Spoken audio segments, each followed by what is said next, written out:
Bonjour à tous et bienvenue dans cette session d'information dont voici les titres. Le syndrome d'alcoolisation fœtale est un trouble qui touche les femmes. Il résulte de la consommation d'alcool par la mère pendant la grossesse. Un gynécologue nous dit tout sur le syndrome. Le port de sous-vêtements de seconde main est très prisé. Pourtant, si ces vêtements sont souvent de bonne qualité, ils peuvent présenter de nombreux dangers. Lingerie en friperie, est-ce hygiénique? C'est un reportage à suivre. L'indépendance financière, comment y parvenir? Gladys Tawema, entrepreneur, autodidacte et responsable d'association, nous dira comment procéder.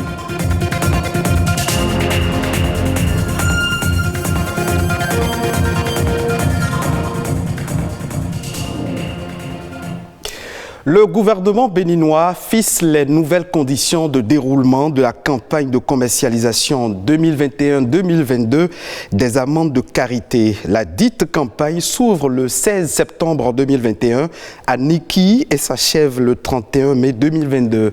Le prix plancher d'achat aux producteurs n'a pas changé, 100 francs CFA le kilogramme, une reconduction du prix de la campagne écoulée. Le gouvernement exhorte les acteurs de la filière à continuer d'observer les bonnes pratiques de la collecte et à se conformer strictement aux prescriptions relatives à leur commercialisation.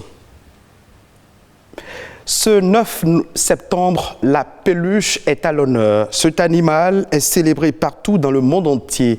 Cette journée rend hommage au président américain Theodore Roosevelt qui avait refusé de tirer sur un jeune ours attaché à une corde lors d'une chasse aux ours en 1902.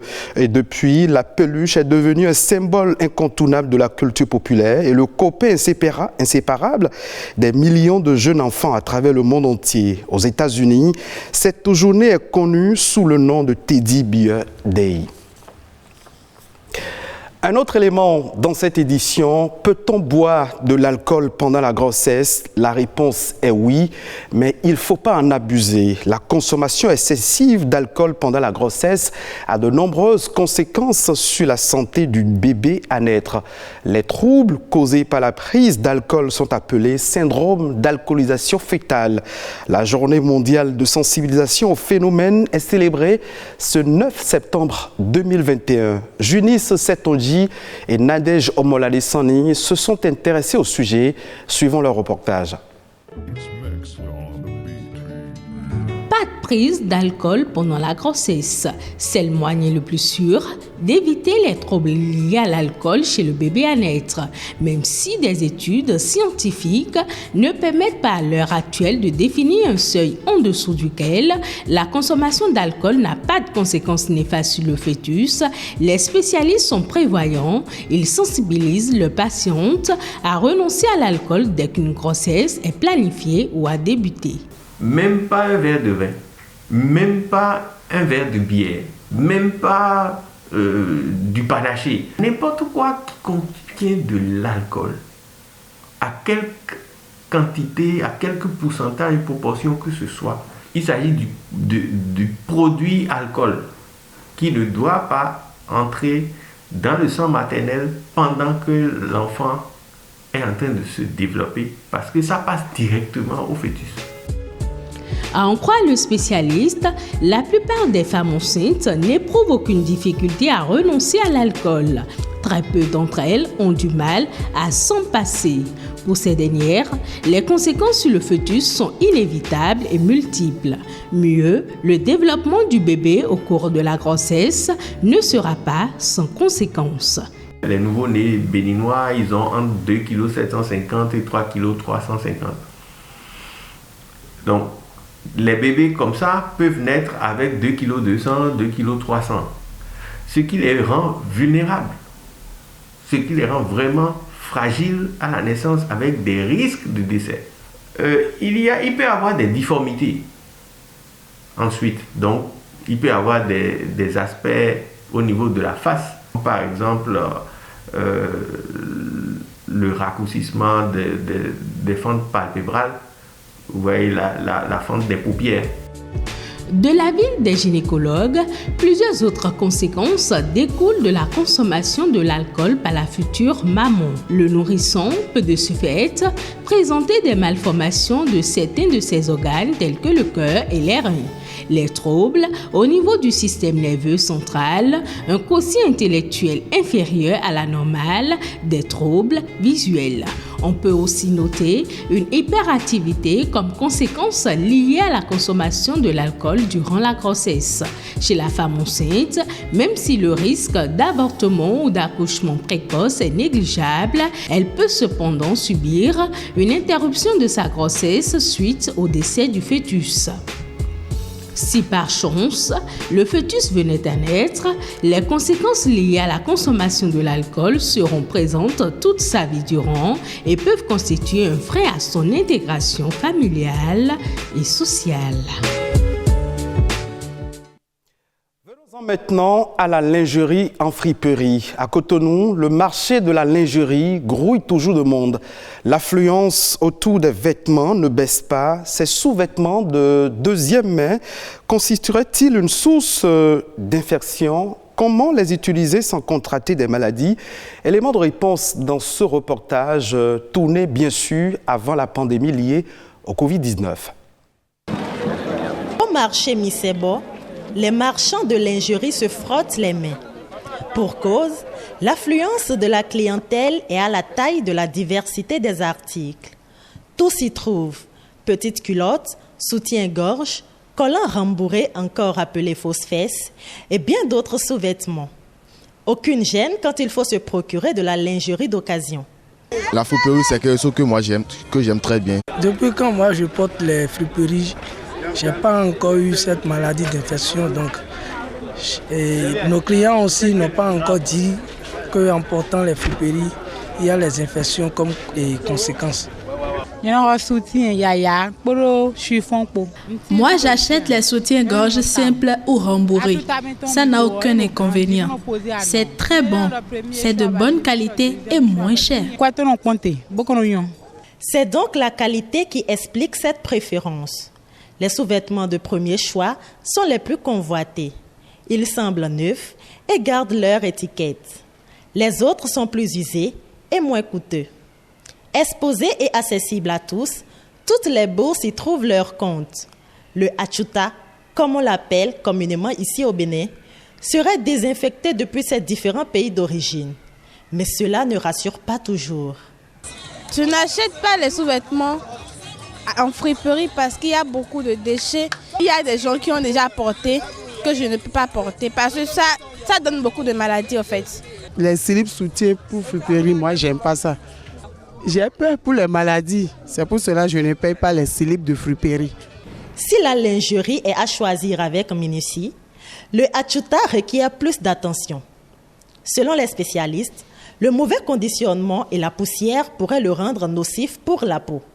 Déjà lié aux caractéristiques de la lingerie elle-même, qu'elle soit neuve ou en friperie, on sait que les sous-vêtements en polyester avec des fibres synthétiques sont beaucoup plus pourvoyeuses en fait d'infections vaginales.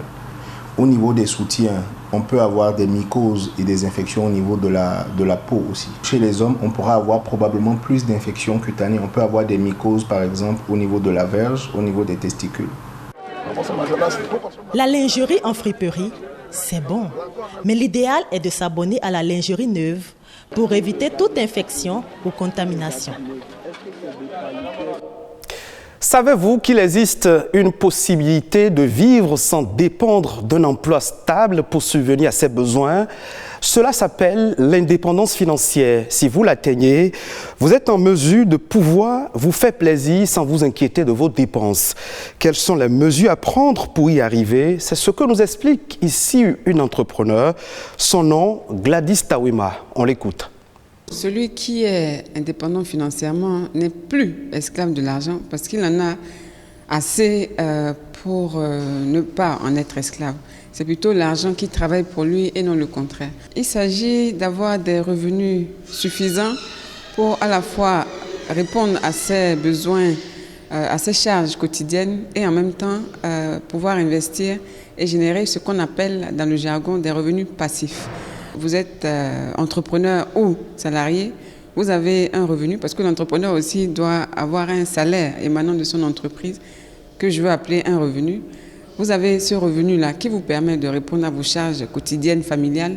Et il y a un complément ou un surplus qui vous permettra peut-être d'acheter un bien locatif. Et donc le revenu passif, c'est le loyer généré par ce bien locatif-là. Et ça vous permet finalement d'être plus tranquille quant à vos finances personnelles et d'éviter des fins de mois difficiles. Pour y arriver, il n'y a pas de secret. Tout réside dans la manière dont vous gérez vos finances personnelles. Donc il faut avoir un budget, respecter le budget, avoir dans son budget des lignes, ce qu'on appelle des lignes budgétaires pour plusieurs choses, dont l'épargne. Et c'est cette épargne-là, c'est-à-dire de l'argent que vous mettez de côté, qui devrait vous permettre d'investir pour générer des revenus passifs qui vous permettent finalement de vivre une vie, la vie que vous rêvez et d'atteindre vos objectifs qui peuvent être privés ou professionnels. Quand l'enfant est bien éduqué, c'est de la famille que ça vient et l'école continue. Donc ces deux endroits-là doivent être les endroits où on inculque aux enfants l'éducation financière. Dans la famille, il est recommandé d'impliquer les enfants dans la gestion du budget familial. Non pas qu'on vous dise de leur raconter combien vous gagnez, ni ce que vous faites de votre argent, mais de les impliquer dans ce qui les concerne, notamment les courses de la maison, leur éducation, les tenues, les sorties, les vacances, etc. C'est très important pour en faire des adultes et des citoyens plus tard responsables. Gladys Tawema, entrepreneur au micro de Rodrigue Bababito. D'autres sujets ont aussi marqué l'actualité nationale cette dernière 48 heures au Bénin. Je vous invite à présent à suivre le condensé de quelques informations. Nadège Omoladesani a réalisé La Nation en bref.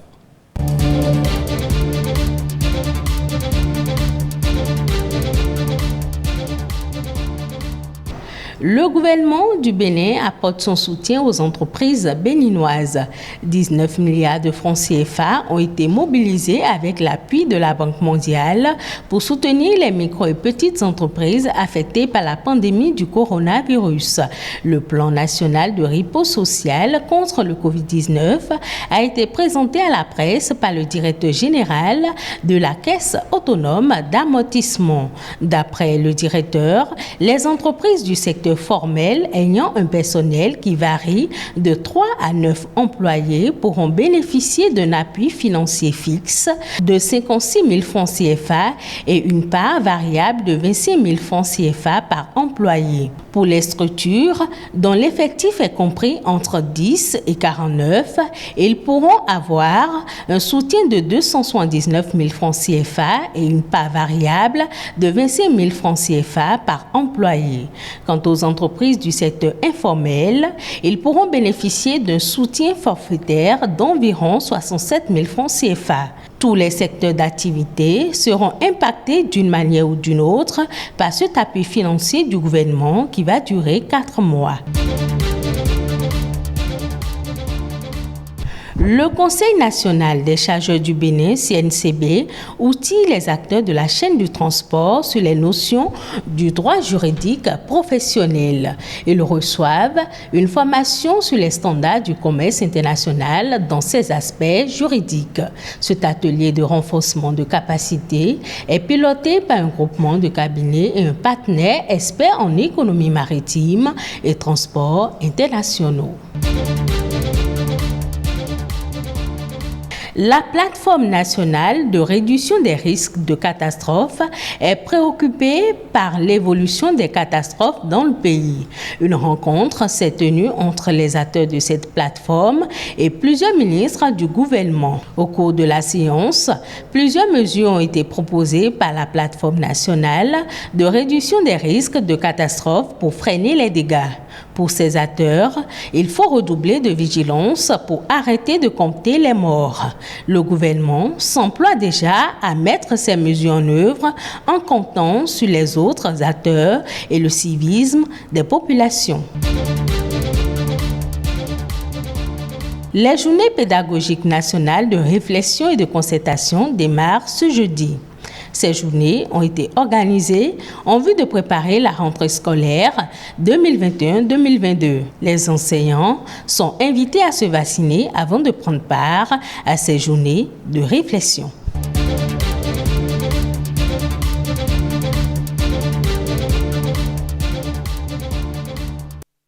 Ce sera tout pour cette édition d'information que vous pouvez retrouver sur le www.ortb.bj. Merci de votre fidélité.